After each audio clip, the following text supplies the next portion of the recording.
Welcome, everybody. My name is Mina Jane. I'm the director of the Ashland Public Library, and I'm so excited to be here with bestselling author Jane Healey, who is going to be making historical fiction recommendations to us because we love historical fiction, right? And I was doing this recommendations with horror thriller books last year, and everybody in the chat would be like, "But what about historical fiction?" So Jane has been kind enough to join us to do this on a monthly basis of what she's been reading, what she's looking forward to.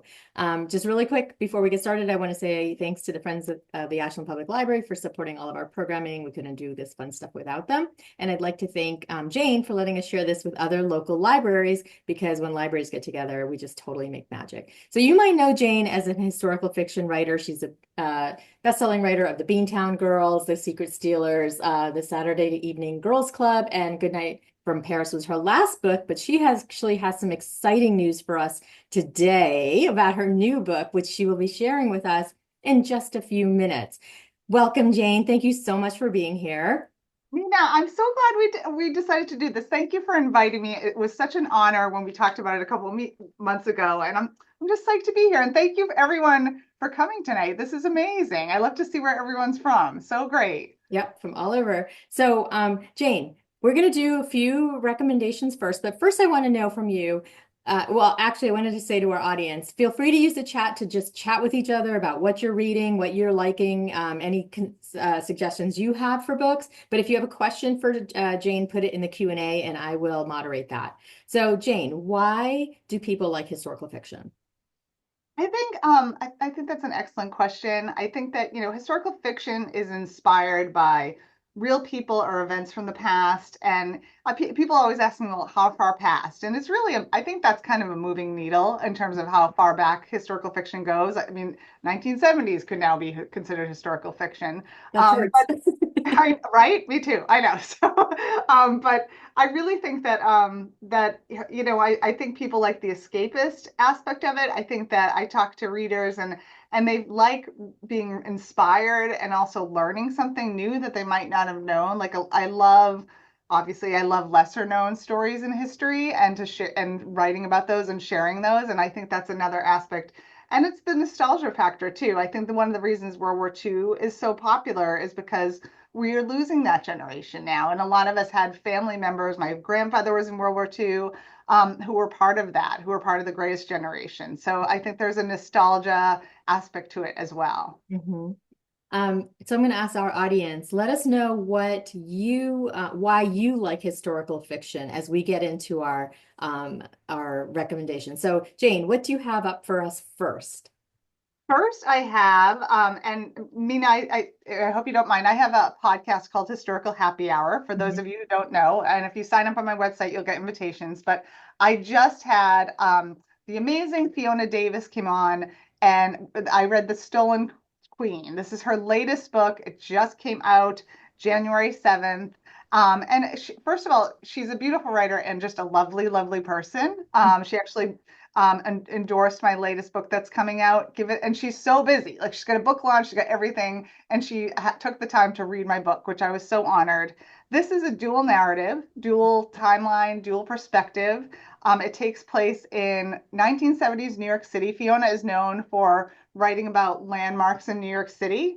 But this is the first book she's also written about another place in the world. So it also takes place in 1930s and 1970s Egypt. Mhm. And it's centered around an artifact that shows up at the Met Museum in the 1970s that one of the Egyptologists at the Met it traces back to her time spent in Egypt in the 1930s when she was a very young archaeologist. And there's a mystery and there's a romance. And it's a story about mothers and daughters and friendships, and it's like all the signature things about Fiona Davis's writing that everyone loves, and it's getting all the buzz, and she's all over the country right now, and yeah, I loved this book. It was great, so good.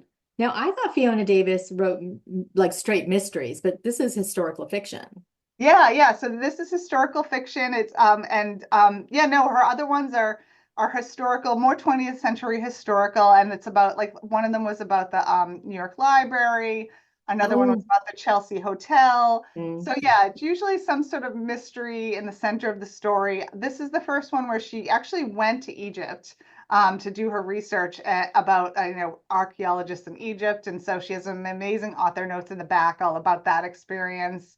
And she said it was just she just felt like it was time to get beyond New York City. mhm. So I love this one. Wow. Now, just really quickly, why would somebody want to, why is dual narrative and dual story timeline popular nowadays? They're really popular now. And I think that I said to her, I'm like, you have like, so there's two different perspectives. It's told from a woman who's a Egyptologist at the Met and a young girl who's trying to kind of make her way in New York City, who's 19 years old and trying to get a job at the Met. Um, and so it's told from their perspectives, and then it's also told, it flashes back and forth between 1930s Egypt and current and 1970s New York City. And I said to her, I'm like, how did you do that? Because that just it works, but it's scary and exhausting to me to write from to juggle all those parts. But I think that I think it adds some depth to the story sometimes, and nuance, and particularly writing from two different characters' perspectives rather than just one. Sometimes people, but it's really popular right now, and I don't see it going away based on what I've been reading lately. Oh, good, because I kind of like it. I think it gives, like you said, makes you have to think a little bit more. Hmm. Um, Mary asks, define historical fiction, which I think you did. Where does where does it stop and pure fiction start? Like, why is it not, why do people write historical fiction versus nonfiction? Oh, sorry, my screen froze for a sec. That's an excellent question, and it's one I get a lot. I think that you know, if because people are like, why don't you just write straight history books? And I always tell them like I don't want to write a textbook. I want to write a story with a beginning and a middle and an end. And so, but to do that, you have to take liberties. And how you take liberties really depends on the story you write. So when I wrote Goodnight from Paris, it was the main character was Drew Layton, who was an American actress who was a real person in history. And so that was biographical historical fiction. And I had to be much more strict in terms of the rules of historical fiction. I really had to stick to her story to honor her story.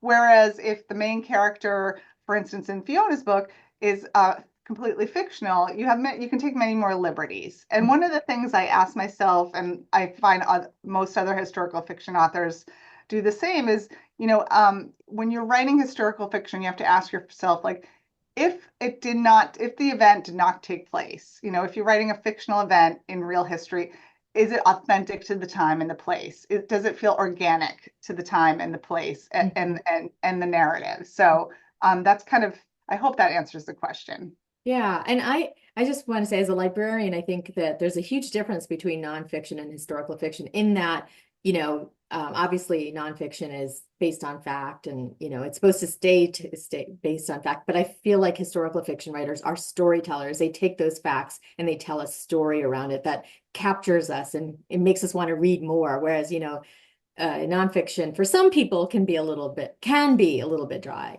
Uh, Right. yeah. No, and that's true. And I think that like, the number one, my number one goal is to entertain. It's great if people learn something as well. Of course, that's amazing, or inspired by someone in history that is in the story. But the number one goal for fiction, I think, is to really entertain and inspire. So Mhm. What was the title of Fiona's book? The Stolen Queen. The Stolen Queen. Okay. I will send everybody a list of the books that Jane recommends today. So just sit back, relax, and enjoy. And use the chat to let us know what your favorite historical fiction books have been as well. I'll include that in that recap email. So Jane, we have to book along. I want to know what's book number two. Book number two, I don't have an arc of it yet. It also just released on January 7th, and I like to support debut authors because I was a debut once. I know how hard it is to break in. This one is called Homeseeking, and it's by an author named Mhm. Carissa Chen. It's a very ambitious novel. It spans 7 decades. It starts in 1940s Shanghai, and it's two characters, Heiwan and Sushi. They're teenagers who are best friends. They become sweethearts in their teenage years, and they believe they're soulmates.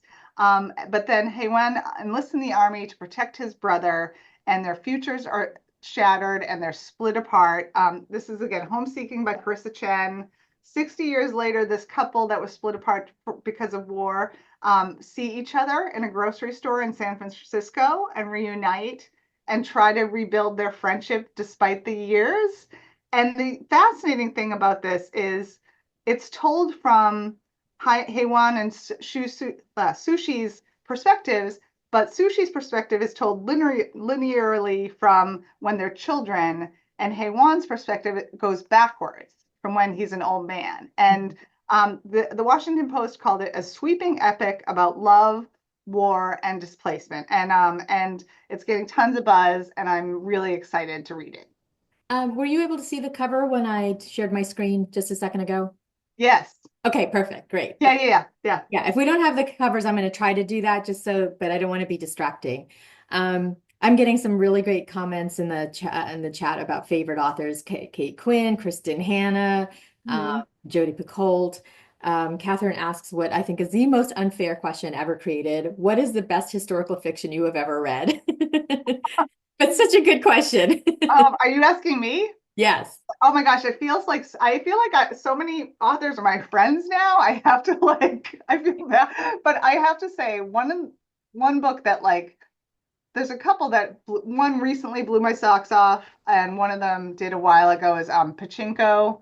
I just was like the writing, it was a very dark book. Like it was a hard book to read, but the writing blew me away. And I just love that one. A recent one I loved in that way because the writing blew me away was our friend Marjan Kamali, The Lion Women of Tehran.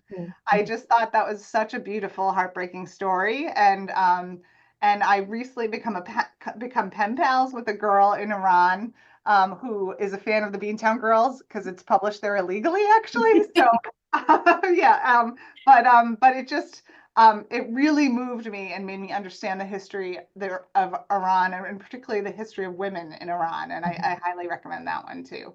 Oh, cool. And I want to say Carissa Chen is going to be doing a program with us, a virtual program at the end of January, with debut three other debut authors, and we're going to be talking about home seeking. So it Oh, just nice. this is all, made to be. So Uh, great. okay, so I'm going to ask you now that we have almost everybody here that's going to be here, if you would like to share your exciting news. Yes, I'm so excited. Thank you. So this is like a sneak preview because no one has even seen it yet. I got my cover design for my new novel, The Woman of Arlington Hall, today. Just today, this is it. And it's based on the female code breakers in the early days of the Cold War in DC. And it has friendship and romance and mystery and lots of spies, lots of Russian spies. And I'm so excited about it. And I'm excited about the cover. It took us a while to get here, and I just received it like literally 2 hours ago, and I'm sending out a sneak preview to my mailing list tonight. So you all are the first ones to see it. So Wow. yeah, and it's available for pre-order wherever books are sold. So That's fabulous. It yeah, actually, somebody, Ivy wrote in the chat that she really loved the personal librarian. And this cover really reminds me of that with the woman from the back that looks like a spy, basically. yeah, DC background, yeah, the Yeah, capital on yeah. the back. Yep, yeah, Super totally. cool. I love it. And I like the little button at the top that says a novel, and it looks like there's like code written in there. Yeah, yeah, I like that little touch. So yeah, they did a good job. And we finally got there. That was So, beautiful. And we can't wait. When does it come out? July 8th. July Yeah. 8th. Okay, cool. All right, Yeah. everybody, keep a lookout for that too. So, what is our next book rec? Our next one, another debut that I'm excited about, is called The Lotus Shoes by Jane Yang. And it released on January 7th, also getting a lot of buzz. Really interest. I love reading historical fiction about a time and a place that I haven't read about in a while. And this is about 1800s China. And it's about the time, and women were not treated well at that time in China.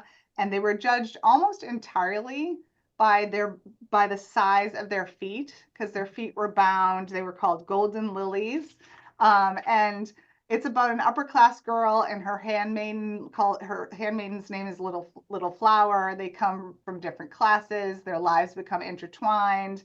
Apparently, it can be really brutal at times, but the reviews are really strong. But I just want to warn you, it can be brutal in terms of the treatment of women and slaves at the time. And I was reading about the author, and it's based on her own family history. She had a great aunt that the story is based on, which I always find fascinating when it's based on family history. So this is The Lotus Shoes by Jane Yang. And what's interesting to me about somebody who's writing about somebody in their own family is that they might have like documents that other people would not be able to get in terms of their research, Yes, like exactly. letters and things like that, which, oh, that's chills. I just got chills. Chills. Yeah, yeah. So I'm excited about that one as well. Well, I love the fact that we're learning more about other cultures and other people's hit stories as in the last decade. So Yes.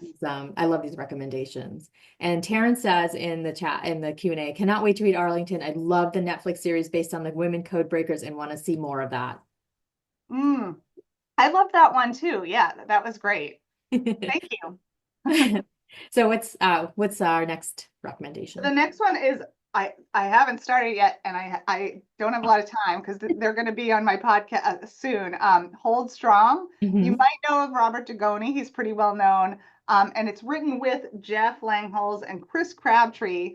Um, so this one and the next book I'm about to recommend are World War II, which is still a strong subcategory of historical fiction.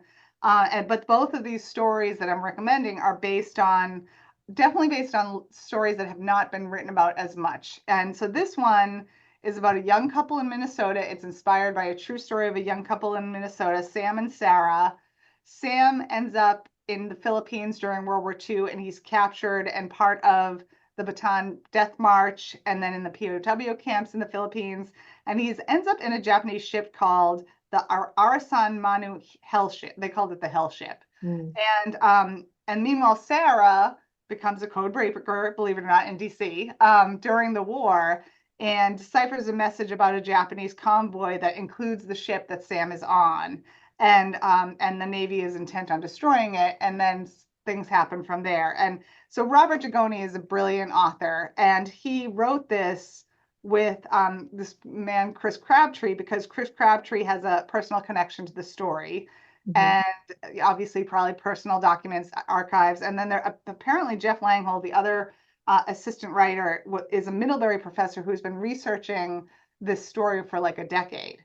So I'm really excited about it, and I'm excited to hear like how they wrote it together. Like I'm always curious how writers do that because I frankly can't imagine it. So yeah, and I mean it's massive. I've got a lot of work to do, but I'm really excited about this one. Wow, it sounds fascinating. And again, Yeah. like telling stories that you might not hear otherwise about, did you say World War II? Yeah, World War II. Yeah. Where, yeah. And I know that you were saying that like there's a lot of books about World War II, and it was hard to like, sort of filter them down to your favorite ones. So we'll talk about that another day because I really want to get to your other two before we run out of time. Yeah, yeah, totally.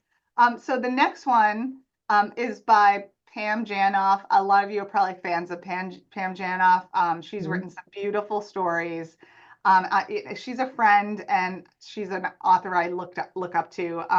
She's known for her like beautiful storytelling, but also her meticulous research.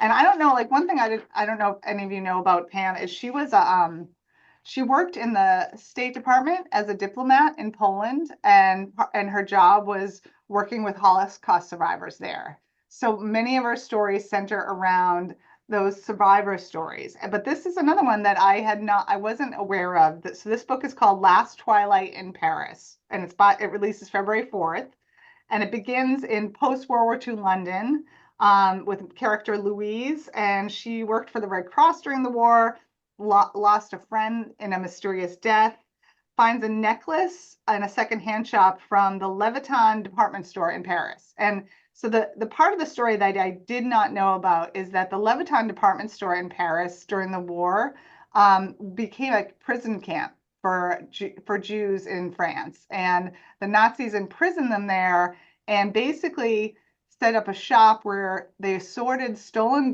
goods from Jewish homes in France and sold them to other Germans at this department store in Paris. And so once again, Pam found this I knew nothing about this department store or this aspect of the war in Europe. And I'm really excited to read it. She always, she always has compelling characters, and like I said, her historical research is always amazing. So Mhm. that's another one I'm excited about. Yeah, I actually have read Pam Jenoff before, and I find her to be such an amazing writer with her just impeccable research, which Yes. is interesting. But because I can't, with her, I can't tell what's real and what's made up.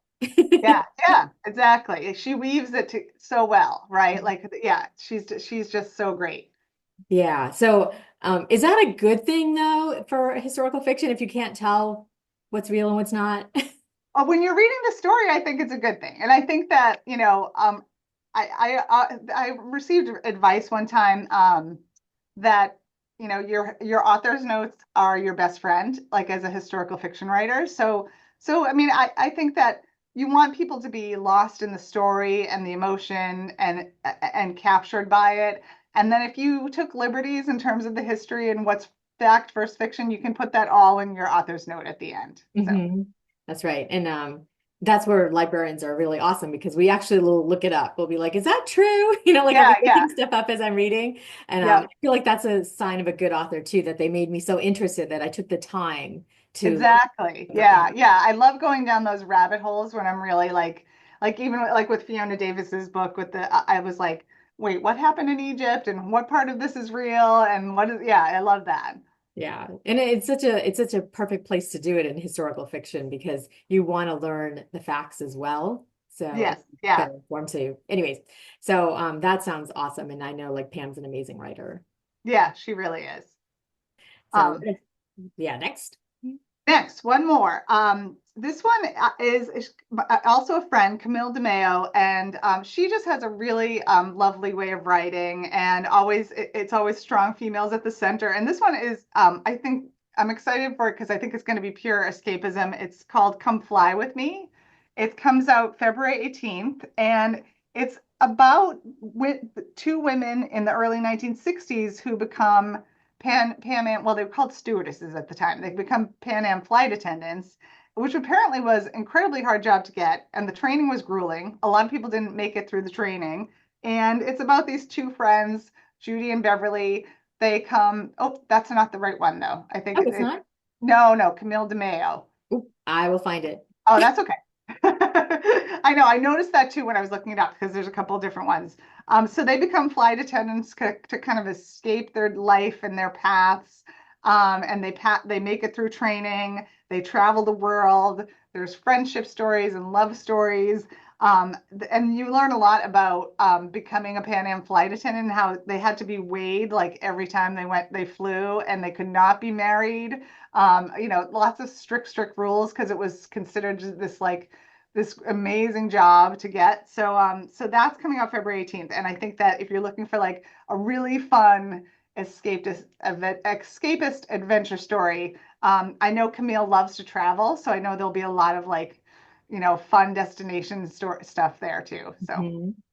Why are we so fascinated with things like this? Like flight attendants or I mean, does it seem um glamorous to us? Is that what it is? I think it's the glamour, yeah, of like of a time that gone by. Like it just doesn't, I mean, like that was a whole other era with all the misogyny to go with it, but there was a lot of glamour too, like there was a lot of fun to that era as well. And it was like I think that it was kind of the dawn of commercial flying and Mhm. like opening up the world for people. So Mhm. I think there was that aspect too. That's right. And it sort of feels like that was when women were also starting to spread their wings, pun intended, in being able to do things other than just being in the home. Like, can you imagine that somebody in the 60s wasn't a homemaker? They were flying all over the country. So, Yes, exactly. I think that's the story that, like in a nutshell, it's one woman kind of leaves a broken marriage, and the other friend comes from like this high society background, and her whole future is scripted for her and she wants out, and that's how she got out of it. Hmm. It sounds amazing. I'm gonna definitely read that because that sounds really interesting. And I haven't heard of Camille DeMeo before. She like is this like our first book, did you say? No, I think this is her seventh, I believe. Oh, So, okay. yeah, so she took some time off because she's got a bunch of kids and she's a real estate um profession as well. And so like, but this is her, so that she's getting back into it with this one. So I'm excited for her.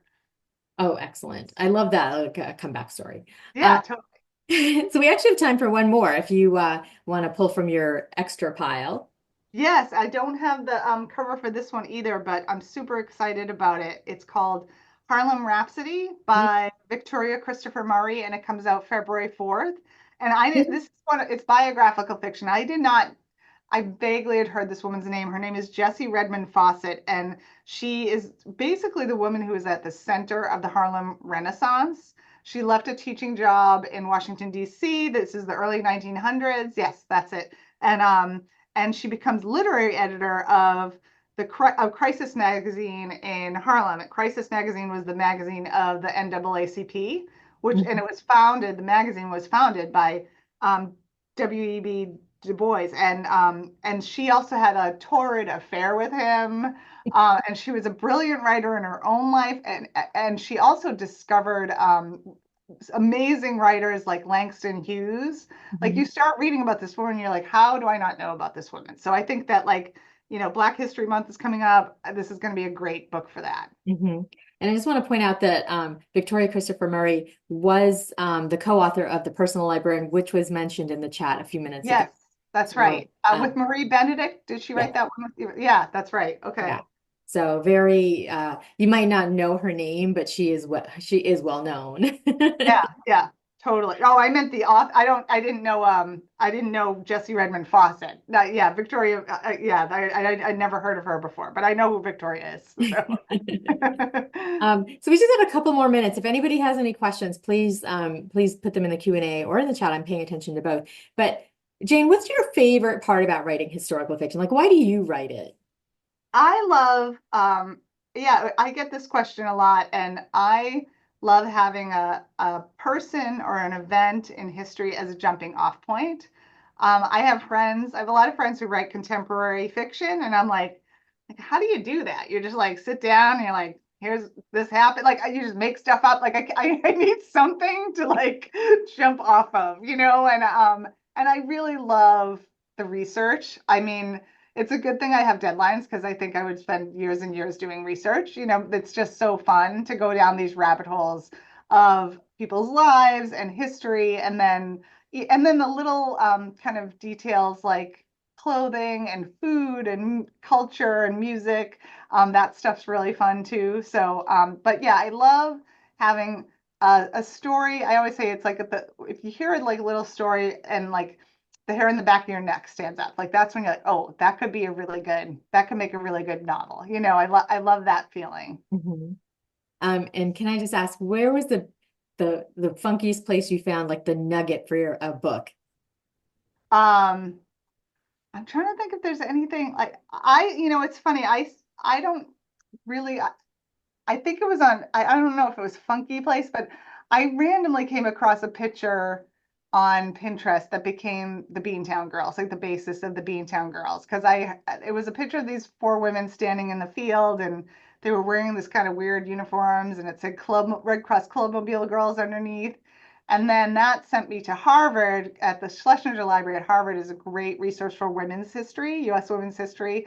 And they had that was like a massive historical that was a dream discovery because I didn't think they'd have anything there about these Red Cross Clubmobile girls in World War II, and they had 13 boxes of like letters and diaries and photos and like little scraps of paper where the girls wrote like tips about how to make the donuts and not ruin them, and like it was just like it was I just spent I grabbed my daughter and one of my friends, and we spent hours in there, like pouring through these boxes. And that was like, I don't think that happens. Like that doesn't.